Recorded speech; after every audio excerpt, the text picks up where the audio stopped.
Hey guys, my name's Svenja Pfennig and I'm a senior at Cambridge High School. I'm also an intern at Stone Creek Church, which really just means that I'm free labor. A few things you should know about me before we start. My name is German, but I was born in Nevada. I have a car named Phoebe. I burp more than most boys, and I am obsessed with green tea. But I'll only drink Costco green tea, and at room temperature.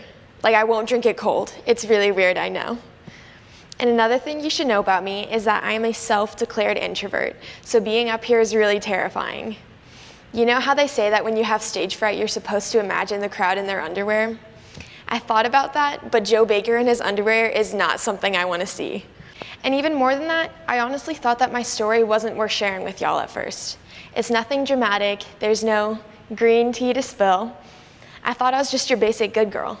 And maybe there are a few of you out there who feel the same way, that you don't have a story worth sharing because nothing drastic has happened in your life.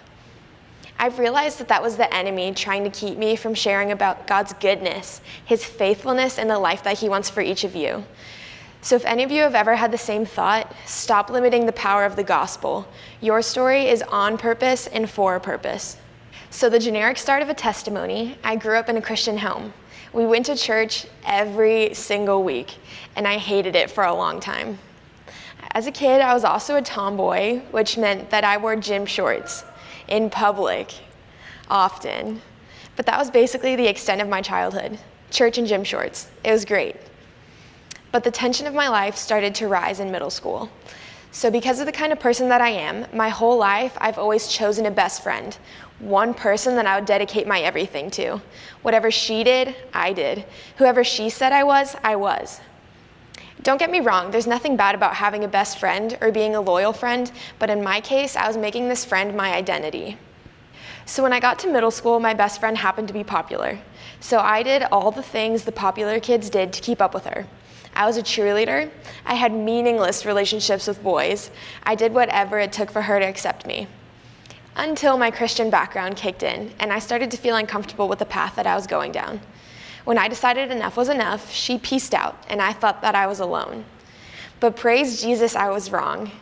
And my loss was for a purpose. In the midst of my loneliness, I learned that Jesus really is my friend. He really cares, He really listens, and He always provides. But even though He proved Himself to me then, I ignored Him and moved on to the next best friend and did my thing all over again. But this time, I was more afraid of being abandoned, so I fought for her acceptance even harder. Like when I say that I fought hard, I went to drastic measures to gain acceptance. This led me to a moment that I'm not proud of, a moment that I hope my kids never find out about, and something that will haunt me forever. I cried over this.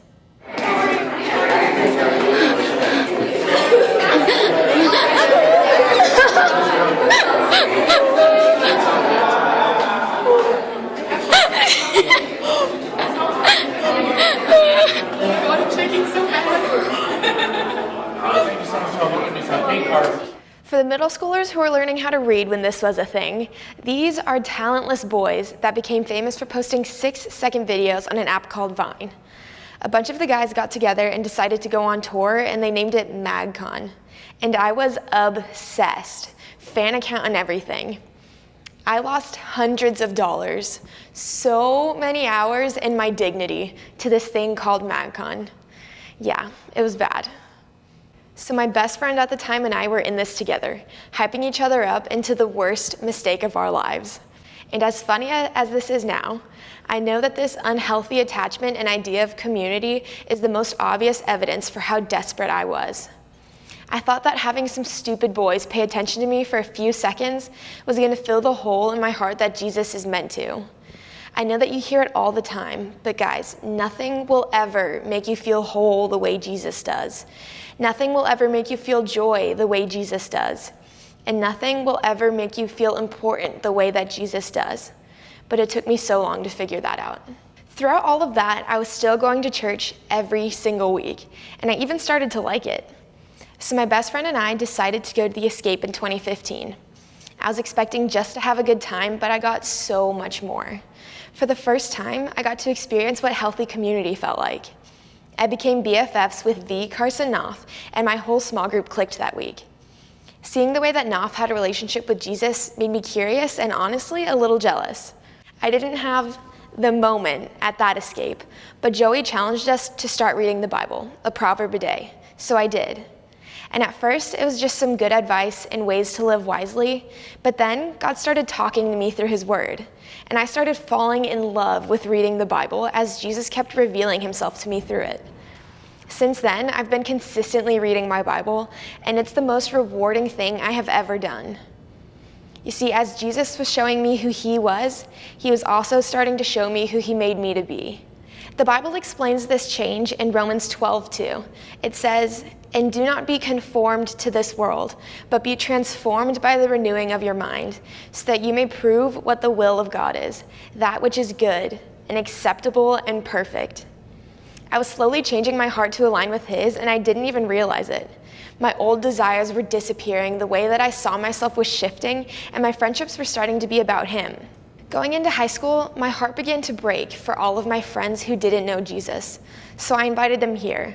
And out of the dozens of invitations I extended, 2 people you might know became proof that God works through us: Valeria Mendoza and Vivian Taylor. Being active about who and what I believe in changed everything. Through telling other people about Jesus, he tells us more about who he is.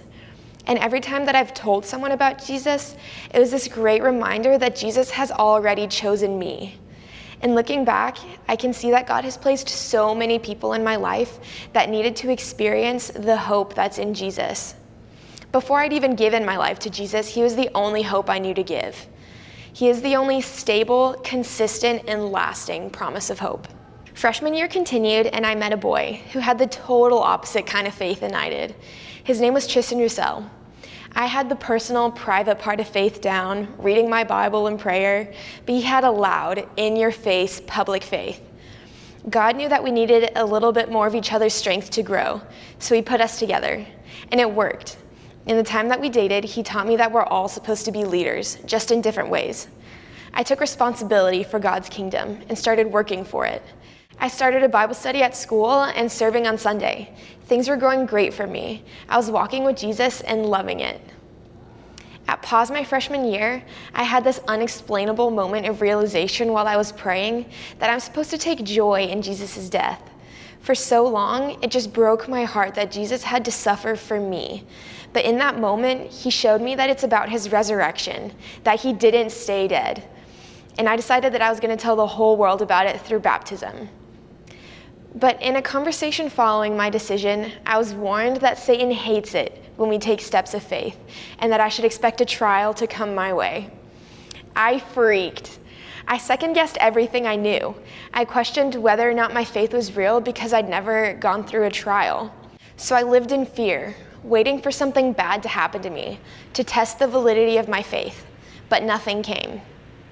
See, this made me think that I had to be tested and pass in order for God to accept me.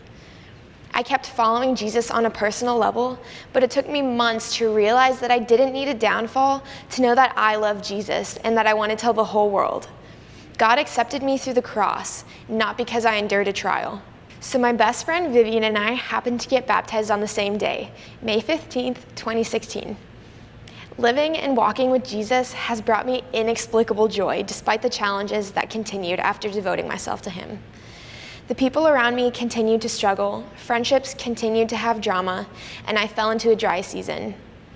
I grew too comfortable with my routine, thinking that that's all that there was to following Jesus. My heart wasn't in it 24/7, but I remained obedient, and I think that that's so key in any relationship with God. You're not always gonna want to read your Bible or make the right decision or even feel like going to church, but he is still working in your waiting. Since I made the decision to follow Jesus, I've gone down to Guatemala 3 times. My first trip was sophomore year, and God really humbled me. He taught me that the eagerness that I have to serve in Guatemala should be equally matched at home. So I started serving my family daily, and they noticed the change in me. It opened up for us to talk about Jesus and show them that he truly changes us. On my second trip junior year, he told me that I was made to do his work, both the physical and spiritual parts. And that brings us to this year. This year, I had another opportunity to go to Guatemala, but this year was totally different. Obviously, a decision every senior has to make is what their next step is. And as of a month ago, I had no idea. So I was asking and begging God to show me what my next step was. I told him that I was going to surrender my plans for college and let him control my future. He laughed at me and showed me what he really needed me to surrender, which was so much harder. Even though I didn't want to give up what he was asking for and I didn't understand why he wanted it, I chose him. I chose obedience. And I'm not gonna lie, it sucks. But one thing I've learned is that choosing God isn't always the easy or fun thing to do, but I know that his plans are better than mine. And I'm just waiting and trusting for the time that I get to see the victory that he promises. Honestly, this has been the hardest year of my life, in both good and bad ways. Obviously, like I've said, I've been an intern at Stone Creek all year, and this opportunity has meant the world to me. I got to have Sean Curry as my mentor, and if you know anything about Sean and anything about me, you'll know that we are complete opposites.